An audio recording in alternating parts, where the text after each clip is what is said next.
Ça peut aller?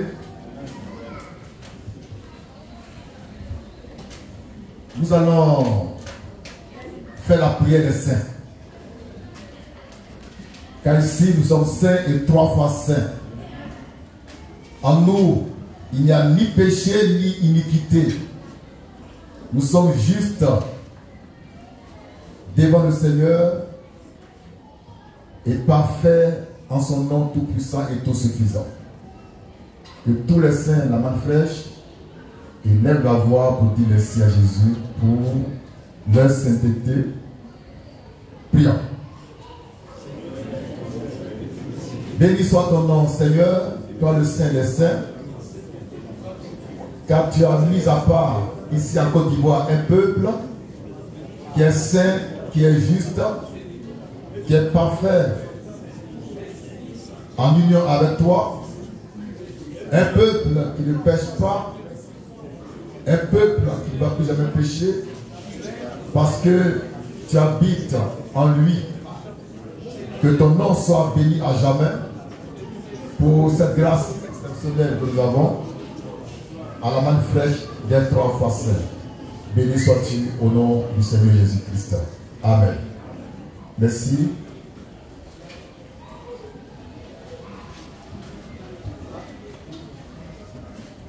Amen. Amen. Voilà, ce matin, nous sommes dimanche 25 mai 2025. Et nous sommes ici pour répondre à la sainte convocation du Seigneur Jésus-Christ, notre Dieu, notre Père, notre Roi, notre Rédempteur et Sauveur. Moi, c'est Frère Christ, Moïse, le Fils de l'homme. L'homme 3 fois saint, l'homme qui ne pratique pas le péché et qui ne peut pécher, l'homme en qui il n'y a ni iniquité ni péché, le Mashiach du Seigneur, le juif de la tribu de Juda.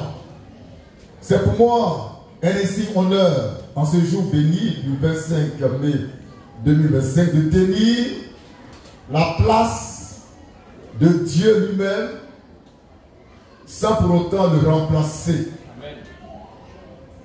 Maintenant qu'on a offert à Dieu la prière des saints, nous allons écouter sa précieuse et merveilleuse parole de vie pour notre commune édification, sanctification et perfection. Le thème de ce matin, le tout premier thème, est le suivant. Le 5e mandat du Christ. Amen. On a vu qu'en Jésus-Christ, Dieu exerce dans 5 grands mandats. Le premier mandat, c'est le mandat sacrificiel. Le deuxième, le mandat glorieux. Le troisième, le mandat judiciaire. Le quatrième, le mandat millénaire. Et le 5e et dernier mandat, en Jésus-Christ, c'est le mandat éternel. Ça fait 5 mandats principaux. Et ce matin, nous allons examiner les Écritures pour faire jaillir la lumière du jour. Pour votre perfection, pour votre bénédiction, pour votre guérison. Que tous ceux qui sont souffrants, malades, reçoivent à l'instant T la guérison, la force et la santé. Que Dieu soit béni. Le tableau, s'il vous plaît.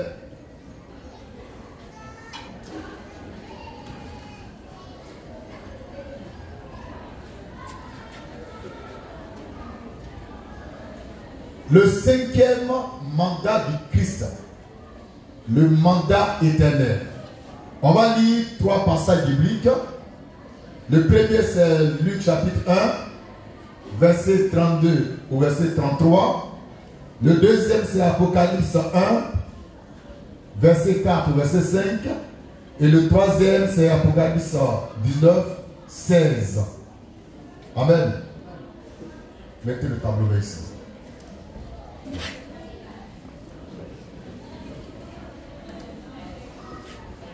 Alléluia. Je sais que le pays bouillonne à cause des tensions politiques relativement au 4e mandat ou bien à l'élection présidentielle 2025. Mais nous, à la Manne Fraîche, nous ne sommes pas des politiciens. Nous sommes prédicateurs de l'évangile. Et ce matin, nous voulons mettre l'accent sur le 5e mandat de notre Seigneur Jésus-Christ. C'est le mandat le plus sublime, le plus puissant, le plus divin, le plus saint et le plus glorieux. Dieu agit par mandat. Quand Dieu envoie un serviteur pour le servir, il lui donne un mandat. On n'agit pas dans l'église sans mandat. J'ai été fait fils de l'homme par un mandat divin, de façon verticale. Et très bientôt, on va élire les anciens par mandat indirect. Donc chaque action qui est posée dans l'église, la vraie, est subordonnée à un mandat divin, à une commission divine.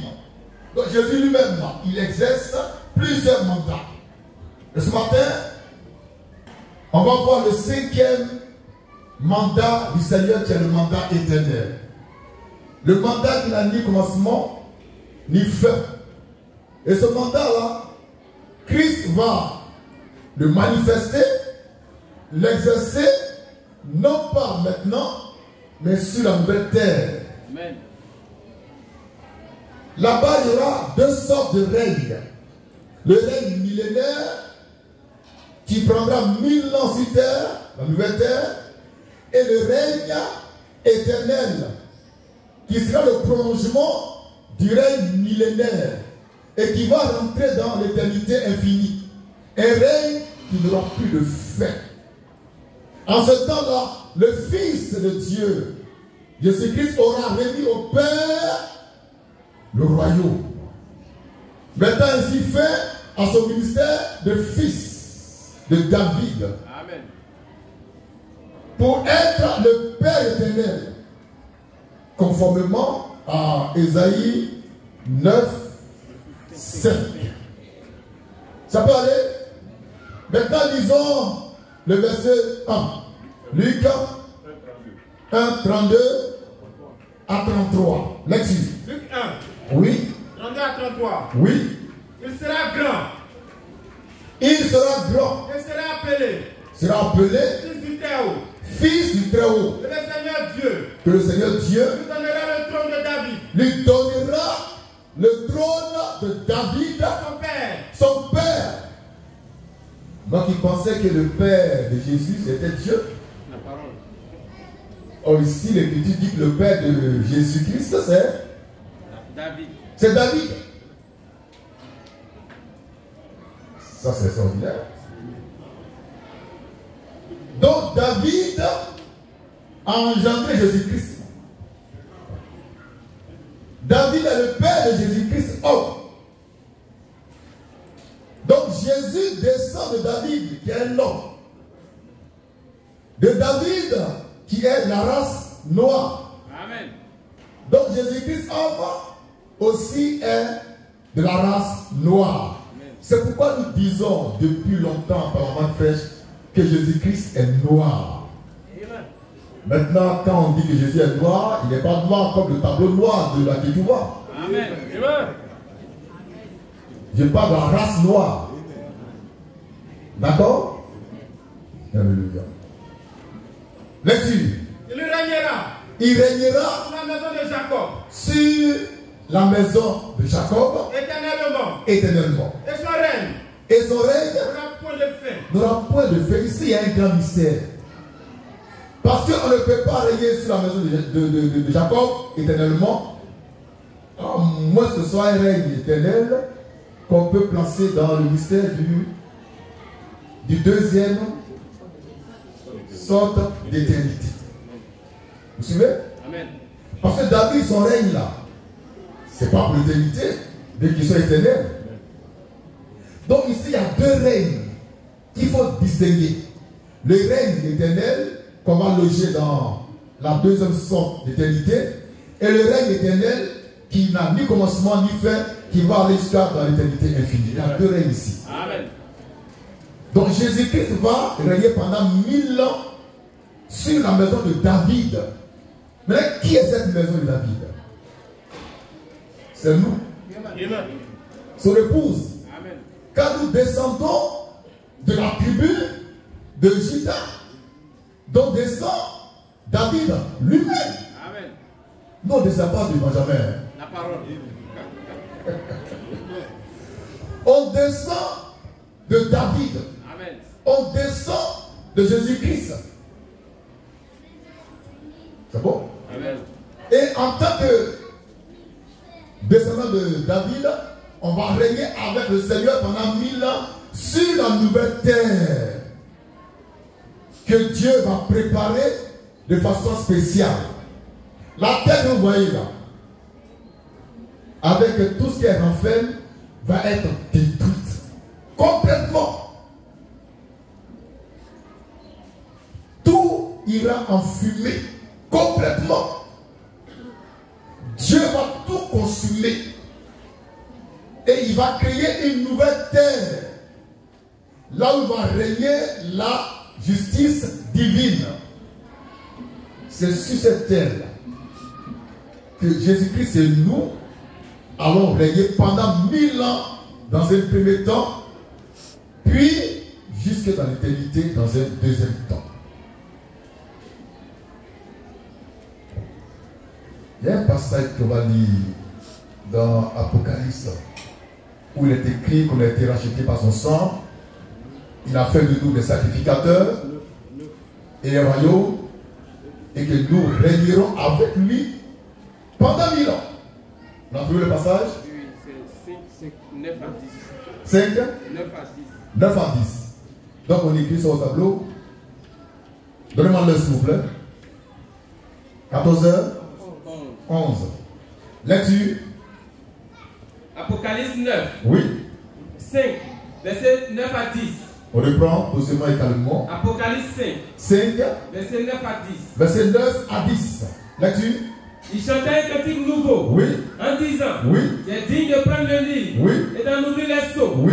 Car. Oui. Tu as été immolé. Oui. Et tu as racheté pour Dieu. Oui. Par ton sang. Oui. Des hommes de toute tribu. Oui. De toute langue. Oui. De tout peuple. Oui. De toute nation. Oui.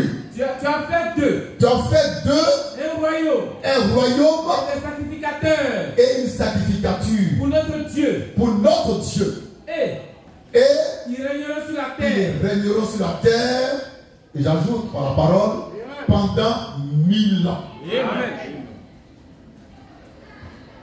Pendant 1000 ans, vous et moi, aux côtés du Seigneur Jésus-Christ, nous régnerons sur la nouvelle terre que Dieu va créer pour nous seulement.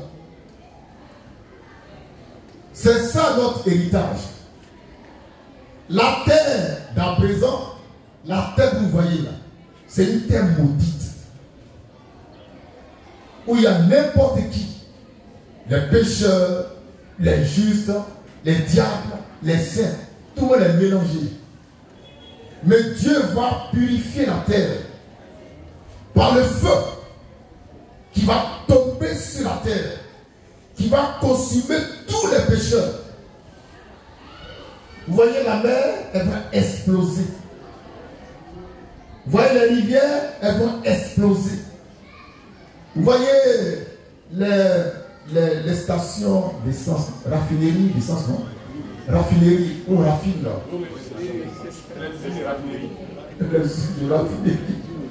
Ça va exploser. Il y aura un brasier énorme sur toute la terre. Et après ça, Dieu va créer une nouvelle terre sur laquelle descendra son épouse, que nous sommes. Et c'est là que pendant 1000 ans, on va régner avec le Seigneur. Parce qu'il nous a rachetés par son sang. Il a fait de nous des hommes et des femmes justes. Des hommes et des femmes qui ne pêchent pas, qui ne peuvent pas pécher. Des hommes saints en qui il n'y a ni péché ni iniquité. On ne verra pas les pécheurs là-bas en train de régner. C'est les saints qui vont régner. C'est les justes qui vont régner. Et Dieu nous a fait la grâce d'être saints et justes en Jésus-Christ, notre Seigneur. La grâce de ne même pas pouvoir pécher maintenant. Toute la vie que nous menons depuis notre conversion à Christ par la main fraîche est une vie irréprochable. Une vie de sainteté, de pureté, d'obéissance. Et nous sommes toujours en connexion avec le Seigneur qui nous conduit, qui nous fortifie, qui nous exhorte à rechercher encore plus de sanctification, de vérité et de lumière. Nous allons régner avec le Seigneur. Ce sont les vainqueurs qui vont régner et non les vaincus. Amen. Amen. Nous allons régner avec le Christ et Jésus, le roi des rois, le Seigneur des seigneurs, le Dieu des dieux. Ce jour-là, on le verra tel qu'il est. Dans toute sa gloire, sa splendeur, sa beauté. Quand il venait sur terre, c'était un vilain monsieur. Un vilain Jésus. Mais ce jour-là, il va laisser exploser sa beauté éternelle. Et nous aussi, nous serons très très beaux. Toutes les rides auront disparu. Les cheveux blancs, bizarre, c'est fini ça. Ceux qui étaient chauves sont plus chauves. La parole. La plus parole. Et pendant 1000 ans, on ne va pas tomber malade. Dieu dit ici pendant 1000 ans, quelqu'un tombe malade, c'est un maudit. Mais nous, on ne tombera pas malade. Parce qu'on aura revêtu notre corps céleste, glorieux. Un corps puissant, vivant, parfait. Où le péché ne peut pas entrer, ni la maladie. Vous voyez ce que Dieu nous réserve? Est-ce que vous saisissez la grandeur de notre héritage? Est-ce que vous voyez la beauté de notre héritage? Voilà pourquoi je ne peux que vous exhorter à rechercher tous les jours la sanctification qui mène à la sainteté absolue.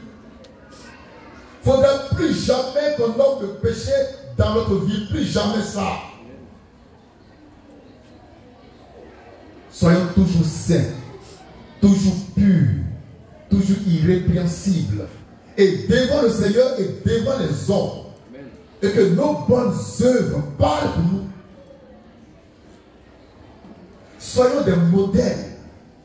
La lumière du monde peut éclairer les autres dans la vérité et la sainteté. Nous régnerons avec le Seigneur pendant 1000 ans, étant revêtus de sa gloire, de son éternité, de sa sainteté, de sa pureté, de sa magnificence, de sa beauté. Nous serons dans son royaume. Et après les 1000 ans de règne, on sera introduit dans le règne véritable. Le règne qui ne peut plus prendre fin. Car le règne millénaire prendra fin pendant 1000 ans. Mais il y aura, comment dire, un prolongement du règne. Une continuation dans le règne. Une continuité dans le règne. Au point que nous, on ne va jamais cesser de régner avec le Seigneur. Maintenant, laissez-moi vous dire ce que vous savez déjà. Pendant ces 1000 ans de règne, Satan sera saisi et jeté dans un trou avec ses démons pour que nous on puisse régner sans problème. Pour qu'on puisse régner sans s'inquiéter de quelconque coup d'état à venir. Parce que Dieu n'aime pas le trouble. Il n'y a pas le désordre.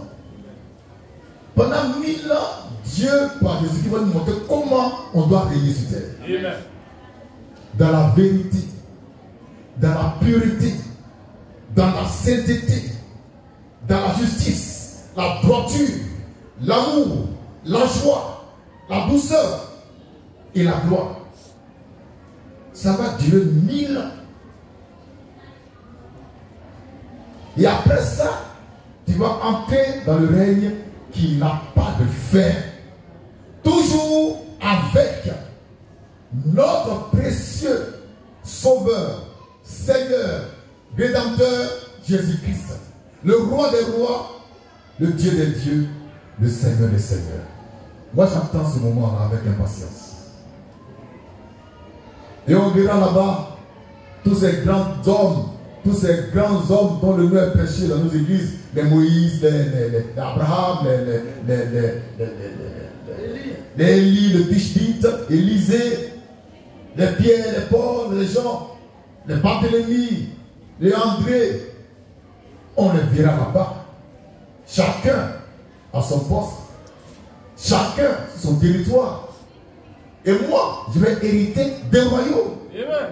Car Dieu m'a fait roi. Ça passe mon. Si vous me voyez toujours en train de faire des efforts pour rechercher la sanctification, la perfection en Christ, c'est à cause de ce grand héritage qui m'attend sur la nouvelle terre. La terre que vous voyez là, toutes ces voitures poussées à allumer, poussées, démarrer, tout ça, ça va finir.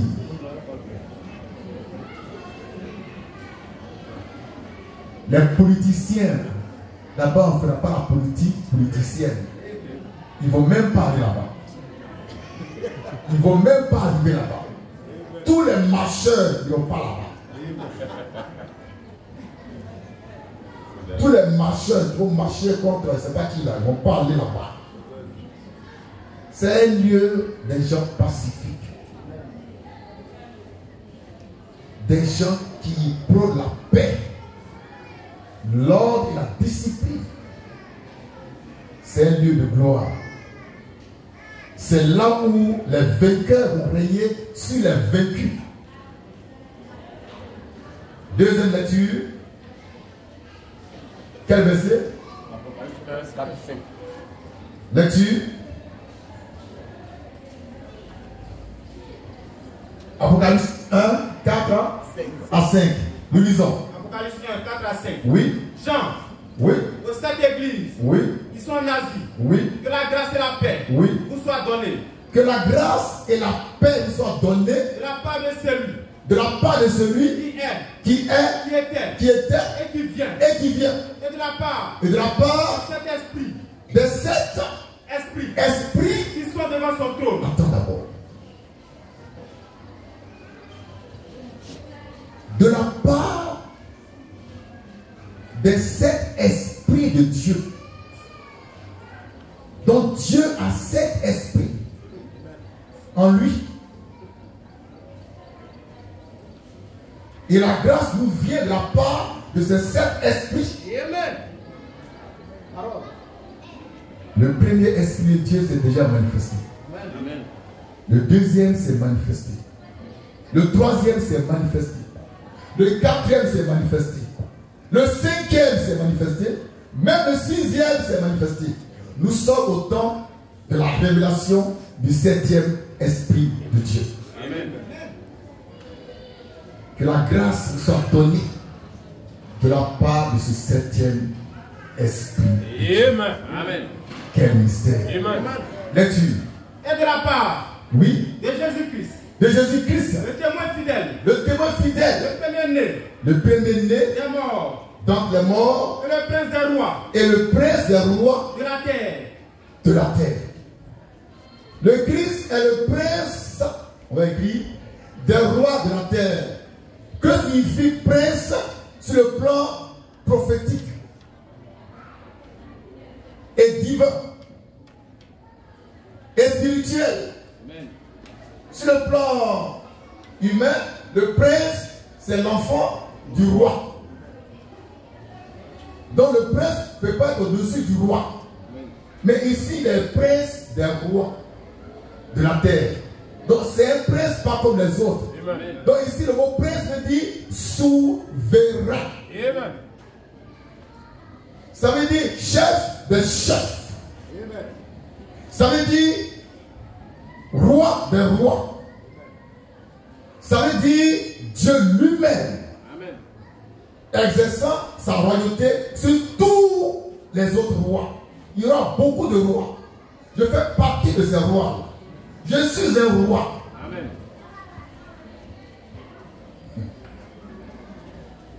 On sera beaucoup de rois. Mais le Christ sera au-dessus de tous les rois. En tant que prince des rois de la terre. Ces rois-là, ce n'est pas vos présidents, on vote et puis il y a mort d'homme. C'est pas ça. C'est des rois, c'est des consacrés. Et ces rois n'ont jamais été, ils ne seront jamais présidents d'une république mondaine. Ils sont rois du royaume céleste. Leur chef, c'est le prince des rois de la terre. Jésus-Christ qui est le roi des rois et le Seigneur des seigneurs et le Dieu des dieux. Disons ça dans Apocalypse 19, verset 16.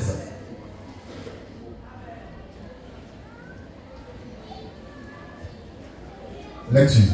Apocalypse 19, oui. Verset 16. Oui. Il avait sur son vêtement. Il avait sur son vêtement. Et sur sa cuisse. Sur sa cuisse. Un nom écrit. Un nom écrit. Roi des rois. Roi des rois. Seigneur des seigneurs. Seigneur des seigneurs. Et j'ajoute par la main fraîche, Dieu des dieux. Amen. Jésus-Christ est Seigneur des seigneurs. Il est roi des rois. Il est Dieu des dieux. En dehors de lui, il n'y a point de divinité. Il n'y a point de royauté. Il n'y a point de seigneurie. Il est Dieu des dieux, roi des rois et Seigneur des seigneurs. Jésus-Christ, il est incomparable. Amen. Car c'est Dieu lui-même qui est venu sur la terre en prenant un corps de chair pour mourir pour les hommes. Et c'est là le grand mystère de la piété. Lisons au verset 13, 11 à 13. Nous restons dans le même chapitre 19 de l'Apocalypse.